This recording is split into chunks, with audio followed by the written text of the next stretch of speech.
Hello, my name is Eric Salzetter, and today I'm going to be lecturing on the effects of palm oil. I'd like to first start off by kind of describing it a little background information. Palm oil, or Lycius guineaceus, is a form of vegetable oil or cooking oil. It derives from oil palm trees. It's produced into crude palm oil or palm kernel oil, which is then sent to a refinery to be processed and then put into the packaged products we use today. And of those packaged products, around 50% of them contain palm oil. It's a very versatile crop, and we will discuss that more in depth in coming slides. So, first grown in Africa, oil palm plants were brought to Indonesia and Malaysia through colonization by the Dutch and British. Palm oil now represents 38% of the vegetable oil produced worldwide, with 85% of that cultivation happening in Indonesia and Malaysia alone. And if we look at the map on the right, we can see the areas of the world where palm oil is cultivated and produced. We see Latin America, Africa, and Asia like all produce their own somewhat forms. But we can see that Indonesia, Malaysia, the red on the right, are the ones producing the most. But with the decreasing land in Indonesia and Malaysia due to the exponential farming they are doing of palm oil, it's likely we'll see an increase in palm oil in countries like Nigeria and Colombia increase. Now, there are many applications to palm oil. It's in, like I said, it's in within most things at the supermarket. Roughly 50% of packaged products. Retail, food, cosmetics, and biofuel are among the products that use palm oil the most. In regard to retail food, palm oil is in pizza dough, ice cream, margarine, and cookies. It's in almost everything, and those are only four examples that it's in almost everything. It's widely used in cosmetics such as lipstick, soap, shampoo. However, it can also be used as a biofuel. Now, around 61 to 65%, as the graph says there, in 2017, palm oil was imported into the EU for energy as a biofuel. Much of it went to making biodiesel for cars and trucks, while some also went to heating and electric. However, using palm oil as a biodiesel is not as healthy for the environment as we would like it to be. It's known that palm oil biodiesel emits 3 times the greenhouse gas emissions from fossil fuels. So we can see it's not as productive we want it to be. Now, other applications are pharmaceutical and preservative. In terms of pharmaceutical, palm oil contains high amounts of vitamin E, carotenes, and triglycerides. Palm oil is usually in your everyday vitamin. It also has preservative applications. Palm oil is known to be a natural preservative, so it kind of extends the shelf life of numerous food products, hence why it is put in most food products. And before I talk about the drawbacks to palm oil, it's important to list the benefits. It can reduce oxidative stress, slow progression of heart rate or heart diseases, and improve the health of your brain. And on the right, we can see numerous other benefits to palm oil in terms of health, at least, such as improving vision, improving your hair growth, and helping women during pregnancies. Before also talking about the drawbacks, it's really important to list the stakeholders, especially when discussing environmental policy and management. So there are many multinational corporations that utilize palm oil for their products. Nestle, Wilmar, Gar, and Cargill are among the most notorious. Nestle, as we know, makes chocolate, and one of the main ingredients of chocolate is palm oil. So we can kind of imagine how much palm oil they actually use. Wilmar and Gar, they are local companies in Indonesia, but are involved in the palm oil market. The government is also a major stakeholder. They control the market. The only problem is the government is riddled with corruption and decentralized local governments alike, which make the government somewhat obsolete in making decisions related to palm oil. A lot of it is done under the table. Communities are a big stakeholder because they act as smallholder farmers of palm oil. Now, smallholders account for 40% of total production. They also have much lower productivity than the larger plantations. However, there's a very small number of smallholders with certification to sustainably harvest palm oil. And lastly, it's important to discuss NGOs, of course. Greenpeace is a large one, as they hold campaigns and protest towards certain companies. that assist in deforestation, habitat destruction, and wildlife destruction of forested areas. And other than protests, other NGOs have released research papers and independent fact-finding missions in the region, much like the Union of Concerned Scientists has their own fact-finding mission. The UN has a mission as well, and the World Wildlife Fund has their own as well. Now, I'd like to list just a couple facts before we really delve into, you know, the effects of palm oil. I think it's fun. I think a lot of people also think it's fun. So I think knowing a couple of cool facts is always good.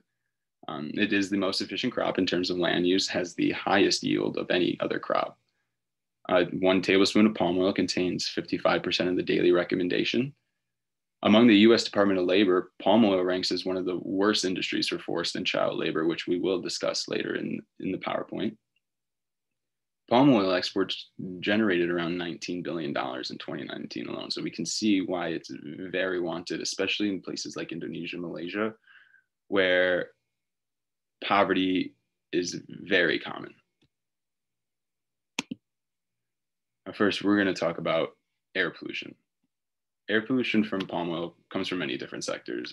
However, you know, one major proponent to air pollution in Indonesia is fires. Now, one way to clear a forest is to log it, but in Indonesia, they find it faster and cheaper to set an area on fire to clear it for farming. With the clearing of peatlands, which will be discussed more in depth in a bit, we see an increase in natural wildfires, resulting in even more loss of land. It's also worthy to note that Indonesia is not the only country affected by these fires. Neighboring countries like Singapore are impacted by the smoke caused from the fires, ultimately affecting their air and the health of their citizens. And there's been many studies and research done to show that Singapore really is affected by the smoke from Indonesia, literally just from the clearing of the land. And to put it in perspective, in 2015, the greenhouse gas emissions from palm oil and land clearing techniques fully eclipsed the daily emission of the entire US economy. And it's also important to mention ozone and other trace gases. Converting forests to oil palm plantations leads to large increases in ground level ozone and particulate matter alike. And ground ozone is particularly disastrous as it affects respiratory functions in humans and plants. And pesticides, as we know, are dangerous in itself. However, the constant use of pesticides affects the respiratory functions of humans and, you know, some of the native plants as well.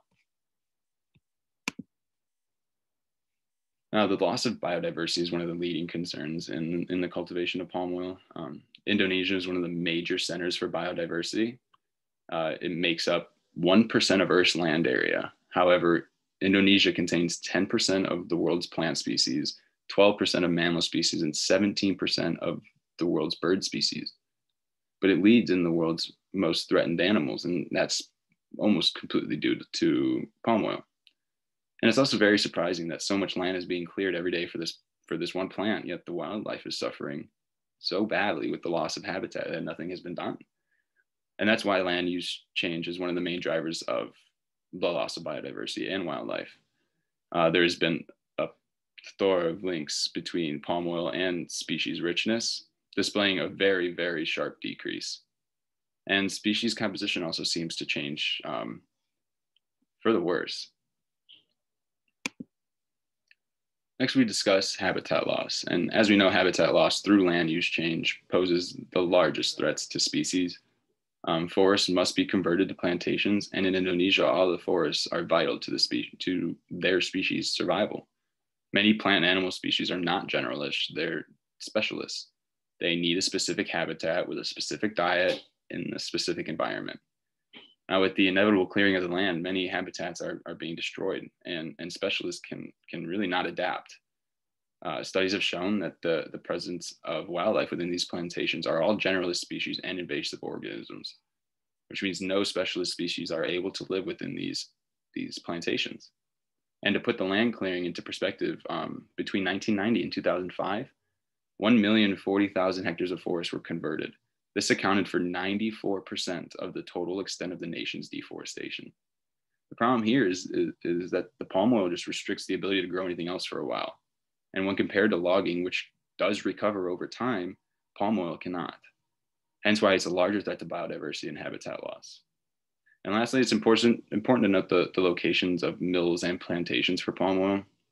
Because one thing I did not notice but recently learned was that the milling of palm oil must occur within 48 hours of harvesting. Therefore, wherever you harvest has to be close to a mill. Therefore, when one builds a plantation, a mill, roads, and buildings accompany that plantation. And this only destroys more and more habitat surrounding these plantations. Now, when lands are cleared for plantations, their soil begins to degrade.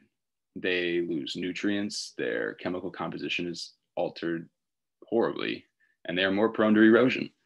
And this is mostly due to the conversion of forested lands where soil or organic matter is severely disrupted. And new chemical inputs lead to a decrease in soil quality. It's also widely known that organic carbon in the soil is reduced when palm oil is cultivated. To be more specific, we see a 40% decrease in organic carbon. And the organic carbon is monumental in describing the soil quality. This is due to the fact that it's a major driver of long-term agricultural viability, providing nutrients to plants and serving as a cation exchange capacity. And in order to offset the decrease in soil quality, farmers must use more nitrogen-based fertilizers, which we know lead to many other issues, associated, such as eutrophication, which we can see happening in the Gulf of Mexico right now. And lastly, it's important to discuss erosion. The erosion of soil and land increase the likelihood of being affected by droughts, floods, and pollution alike. Now, compared to other crops like maize, soy, and coconuts, palm oil requires very little water, as I explained earlier. It also requires very little rainwater and very little irrigation techniques. Now, peatlands are one of the most important topics when discussing palm oil, because peatlands, well, they're wetland ecosystems where, conditions prevent organic material from decomposing. Now, the first step in converting these lands to plantations involved draining that area of land completely of water, which can be disastrous for many reasons, but specifically because over time, peatlands lose their ability to hold water. And this leaves them prone to drought, less resilient to flooding, and such. Palm oil and its cultivation contribute to the degradation of many water quality indicators in the stream as well. Temperature and metabolism of the stream are among the most impacted water quality indicators. This means downstream species are greatly affected. Fish populations are one of those groups of species, which are, influential to indigenous populations because that's kind of their only food source. And those populations are continuously being reduced. And again, we mentioned pesticides. The increased use of pesticides impact downstream water quality greatly, contaminates drinking water, and directly influences eutrophication, as I mentioned, which, as we know, is occurring in the Gulf. And it's kind of the same exact process. We here in the US have farmers using pesticides, and the runoff from those pesticides makes its way into the Mississippi. That Mississippi goes down to the Gulf. And that's where we see these hypoxic zones, occurring where, species just can't live anymore just because there's no oxygen in the water. It's pretty much the same thing here. Downstream, the populations just can't flourish. Now, land use is very important when discussing palm oil, as land is cleared. Indonesian forests have been lost at one of the highest rates globally compared to anywhere else on the planet.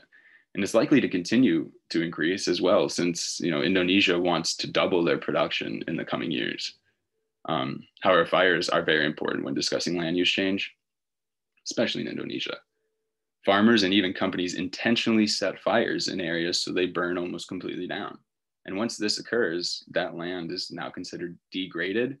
And once considered degraded, palm oil farmers are able to come in and plant because the area is already considered degraded instead of protected. So you can see how they're purposely setting fire to lands in order for them to farm. And it's important to note that when discussing Indonesia in a land use context, we have to look at how the land's divided up, which is very confusing, but once you understand, you kind of get it. Now the forests, they're separated by intact forest, secondary forest, logging forest, agroforest, and burn lands. Now between 1998 and 2008, oil palm expansion occurred primarily through forest conversion, specifically 49%, with intact forest making up 21%, secondary forest covering 21% as well, and logged forest accounting for 7%. Now, the rest of oil palm conversion was attributed to agroforest, specifically 37%, and burned such cleared lands, which were only 14%. Lastly, and very importantly, peatlands are not treated as separate land in the context of palm oil, mostly because they cross over with other land types, which is very confusing to me why they wouldn't consider them different. But yeah, apparently they cross over with other lands, so they're not treated as a separate type. Yet, 1/4 of all the palm oil leases in Indonesia sit on peatlands. Now we have impacts to land use, which are immense. Many NGOs and governments have done independent fact-finding missions into Indonesia to fully grasp the destruction occurring. And when combining deforestation and agriculture, Indonesia accounts for 20 to 30% of global greenhouse gas emissions. And a lot of that has to do explicitly with palm oil, which is understandable because Indonesia tropical forests and peatlands are so rich in carbon that it's very, very lucrative to grow there than anywhere else. However, the devastation that follows is it's crazy. Deforestation, results in a massive loss of carbon, and that carbon is released into the atmosphere. And although a lot of logging is for timber, what's left is used for palm oil expansion, not to mention the burning that occurs in these areas. And when you burn areas, especially tropical areas such as these in Indonesia, massive amounts of carbon are released into the atmosphere. And now peatlands are also very important when discussing this, as they act as very, very large carbon sinks. And although they only make up around 2 to 3% of land area, they store about 1/4 of the world's carbon.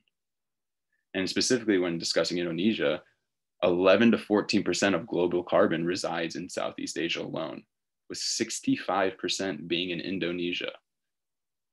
So you can see how the destruction of these peatlands is devastating to the climate. It's also important to list the drivers of emissions from transitioning from forest to plantation. As stated, forests hold massive amounts of carbon above and below.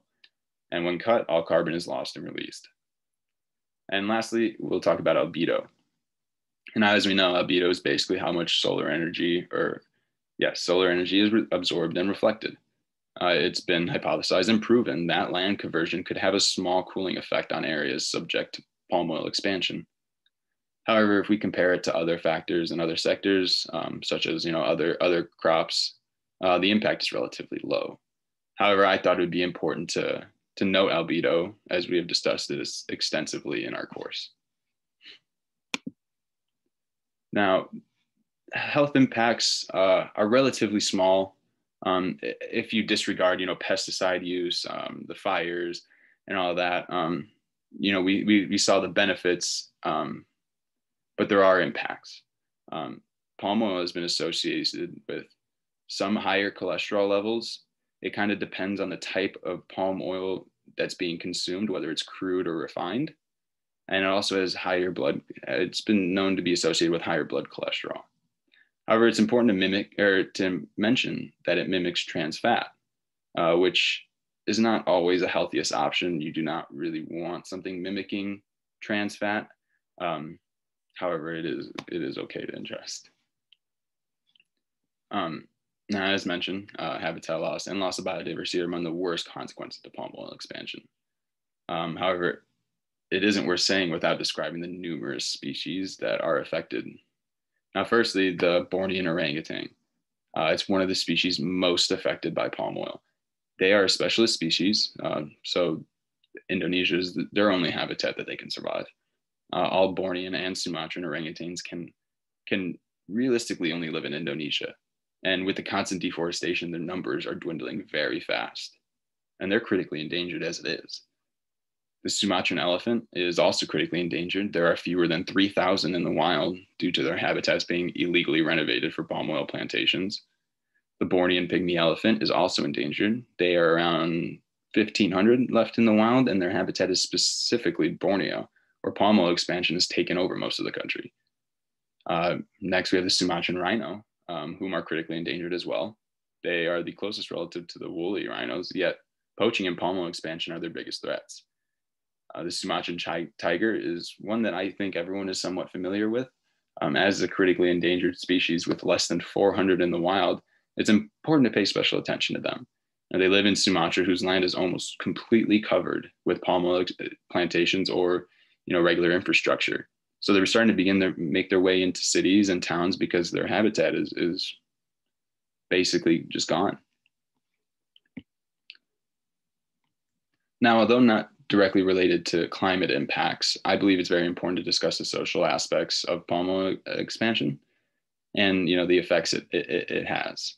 The palm oil industry employs millions of local Indonesians. With its expansion, many are forced to work because they cannot get a job anywhere else.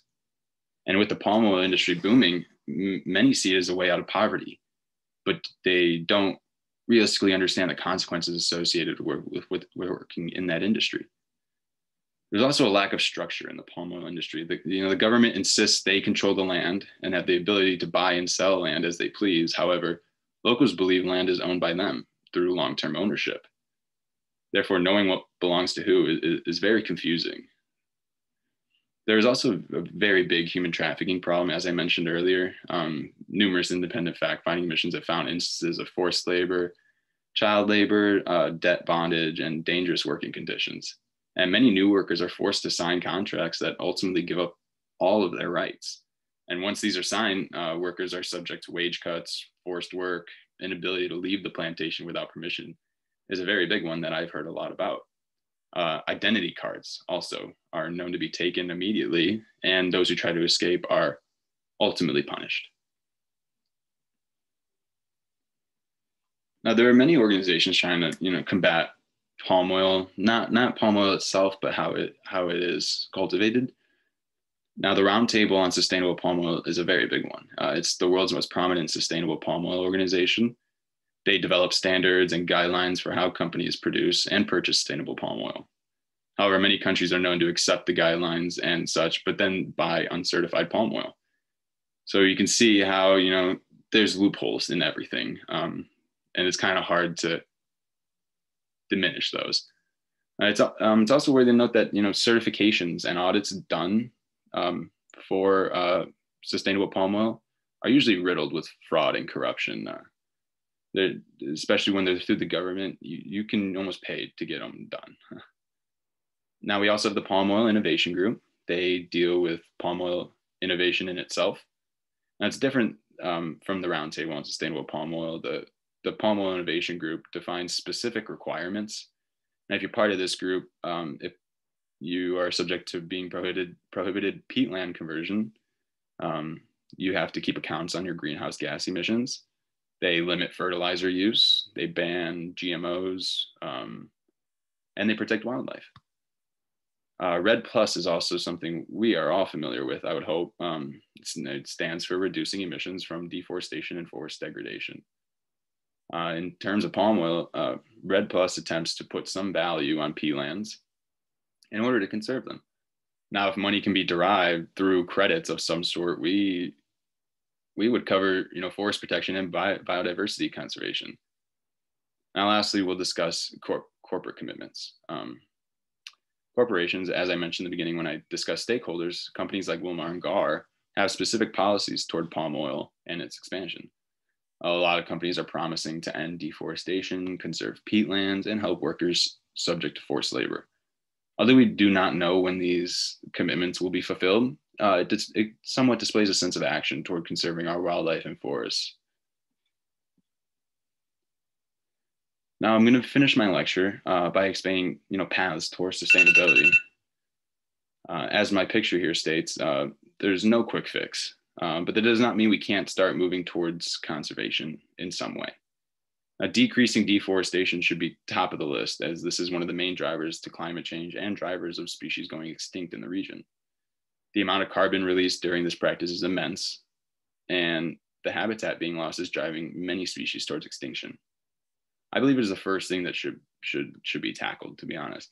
You know, and mapping and monitoring is also very important, as monitoring companies is something that should be utilized. You know, monitoring these companies can help us tackle the palm oil problem.